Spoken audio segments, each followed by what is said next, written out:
Welcome back to another episode of the Comstock channel. My name is Brianne Hendrickson, and today I have Matthew Cruz with us to talk all things Brazil. Welcome.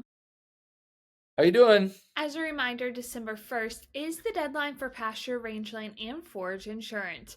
For more information or want to sign up, send an email to report@comstock.com or call 712-227-1110.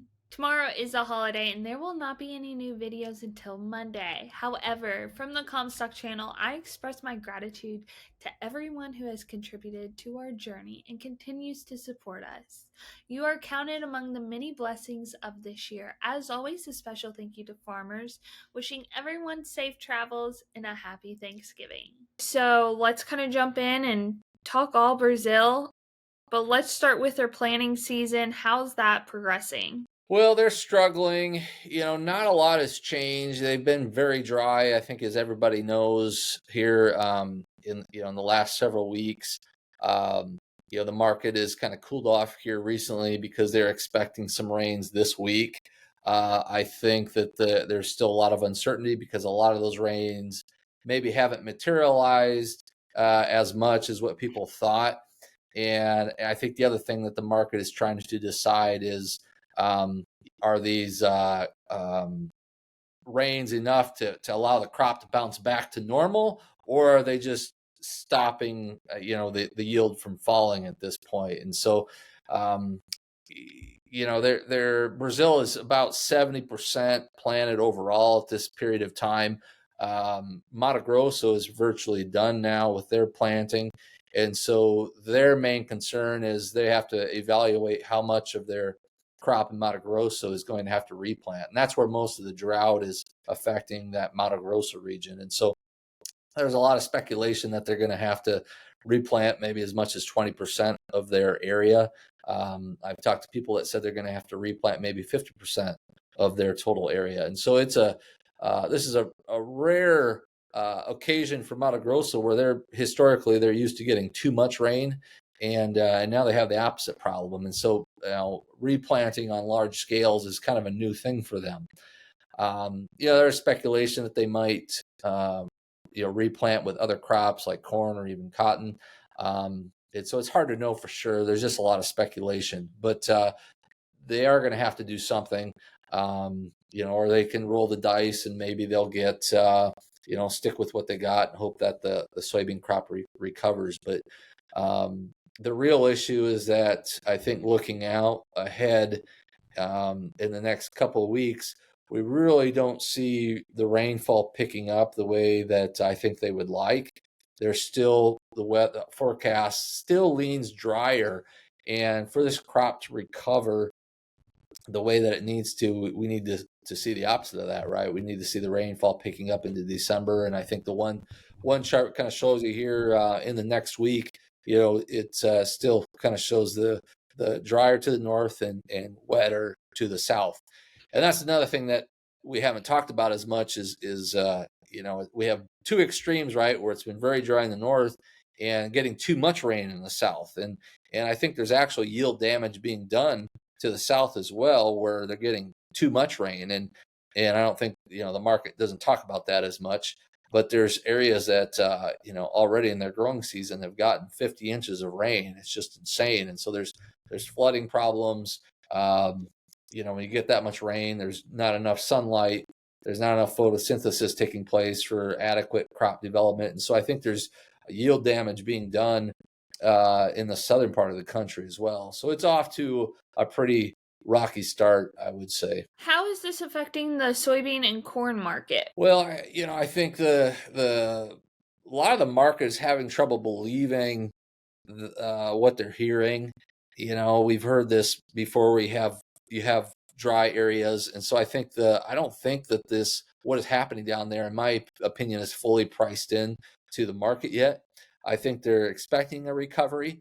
I guess it's our view that too much time has gone on where there has been some crop damage, and so rains coming in this week will help it, keep it from getting worse, but it's not going to maybe bring it back to what it was. And so, I would surmise that the original crop estimates were 162 to 163 million metric tons for soybeans. We may be down to 155 million metric tons already. And if it continues dry into December, we could reduce that down to 150 million metric tons. And so I don't know that the soybean market fully understands that.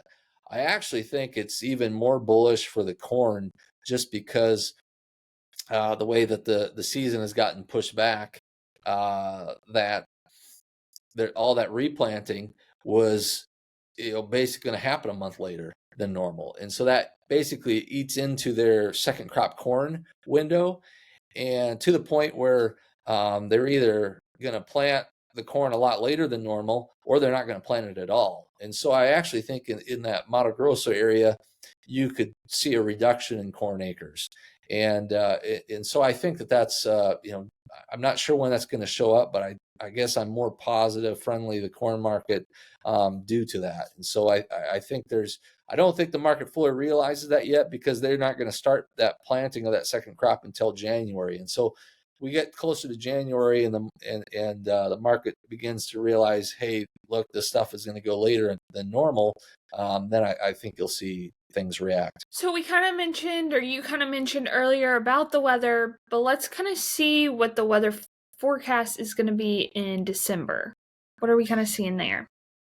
Well, as I said, I right now, obviously, the longer you go out, the less accurate those weather forecasts are. But one thing that I was pointing out in I think it's the University of Columbia came out with their IRI weather models, and it showed that the temperature is going to continue to remain above average going on into 2024, and that's very important as well. Obviously, higher temperatures mean higher evaporation rates, and so the 1-inch rainfall doesn't have as big of an impact. And so they've had record temperatures here in the last few weeks. Now that's eased off a little bit, but it's still slightly above average. And so if you have if these drought stress crops are experiencing 80-degree weather or 100-degree weather, I mean, it's going to have a big difference in how they perform. And so that's something that I look at that I think is going to also put pressure on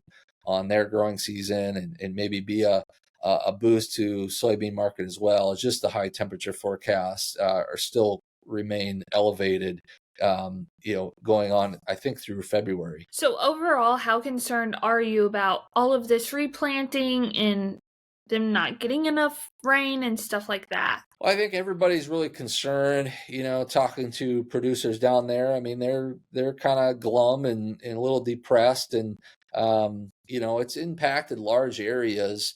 And so I don't think you can make the argument that it's regional. I think it's widespread enough that it is going to impact the market.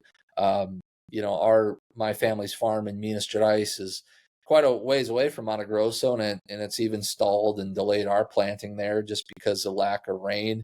And so, I think it's enough that people are analysts that follow it are starting to reduce their crop estimates, and USDA and even CONAB, they're usually slow to make those reductions, but I think in next December's report, you should see a pretty big reduction, I think, or not a big reduction, but some reduction from the government reports next month. All right, that'll do it for this episode. Thanks so much. Yep, thank you. Want more premium content? Subscribe to the Comstock Report, where you will receive 2 reports daily. Want more video content? We are on Facebook, YouTube, and now TikTok. So don't forget to like, follow, and subscribe.